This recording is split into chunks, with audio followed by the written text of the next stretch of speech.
En materia constitucional hay dos características muy importantes: los llamados derechos expresos y los llamados derechos implícitos. Los derechos expresos son esos derechos que están escritos en la Constitución, por ejemplo, derecho a la protección de la salud, derecho al trabajo, derecho a la educación. Son derechos que están escritos de alguna manera en la Constitución, a diferencia de los derechos implícitos, que son aquellos derechos en los cuales no están escritos en la Constitución, mas sin embargo son creados por los jueces a través de la argumentación jurídica en el ámbito de alguna ejecución de sentencia. Lo interesante de todo esto es de que no siempre son los mismos derechos, dado a que siempre se enfoca el caso en concreto en el cual se esté trabajando, se esté llevando a cabo.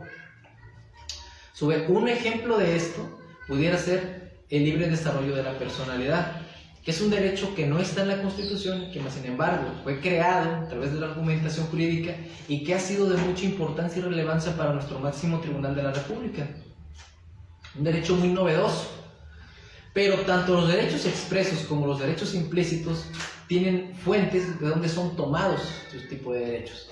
Entonces, tanto las constituciones estatales como federales, así como también los tratados internacionales de los cuales México forma parte, y ha firmado y ha ratificado, por supuesto, también las comisiones estatales de derechos humanos forman un papel importante en cuanto a la aplicación de cierto tipo de derechos.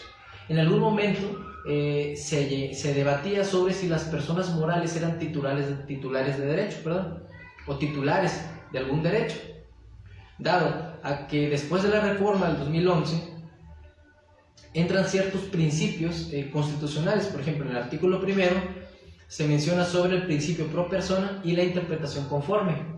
Entonces, cuando se aplica este principio, un ejemplo en términos generales, el principio pro persona, en términos generales podría explicar lo que es donde ya no se aplica la norma que jerárquicamente esté, sino la norma que mayormente proteja el derecho en cuestión.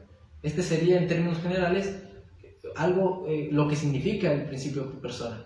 Pero la interpretación conforme, en términos generales podría llamarlo, es ese principio donde todo lo que sea infraconstitucional, es decir, lo que esté fuera de la Constitución, se va a interpretar conforme a lo que la Constitución establezca.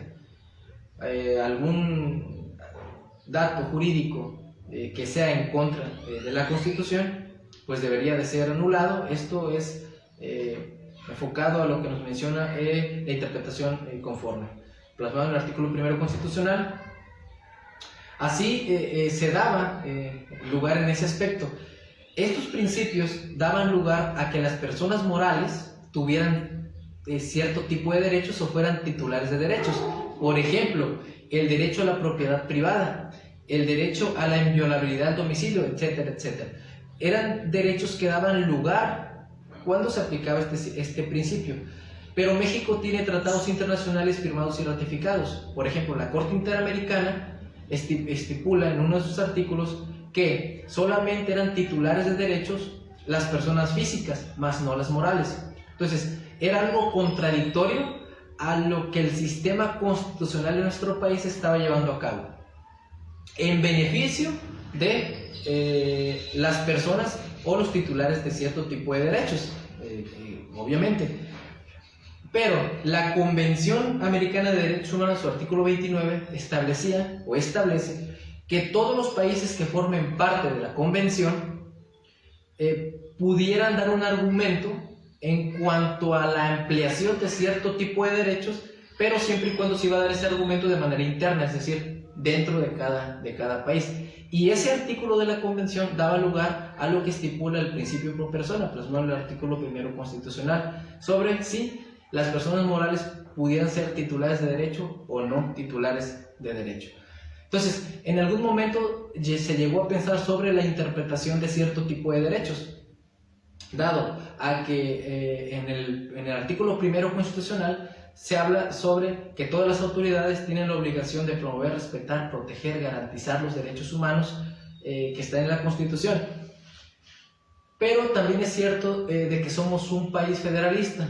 Es decir, hay cierto tipo de competencias para cierto tipo de autoridades, o en otras palabras, diversos niveles de autoridad y diversos tipos de competencias. Por ejemplo, si hablamos de un derecho a la protección de la salud, pues obviamente no te lo va a otorgar una Secretaría de Educación Pública, porque no es su competencia. Y esto lo estoy hablando en términos generales, es un ejemplo donde pudiera entrar el término de competencias en cuanto a la interpretación de cierto tipo de derechos, porque no todos los derechos son necesarios que cierta autoridad te lo cumpla, vaya, o proteja ese tipo de derechos, porque no está en el ámbito de su competencia, de alguna manera, por así decirlo. Y esto da lugar a una interpretación de la cual nuestra Suprema Corte de Justicia nos habla en ciertas o en diversas sentencias, que por el momento no tengo el número de sentencias, pero que es muy importante poder entender y comprender los alcances tan innovadores que ha dado nuestro máximo tribunal de la República, para tener un conocimiento un poquito más claro sobre lo que es los derechos en cuanto a la interpretación, ya sea expresos, ya sea implícitos, si puede un juez crear derechos o no puede un juez crear derechos, cuál es el procedimiento que se debe llevar a cabo, etcétera, etcétera.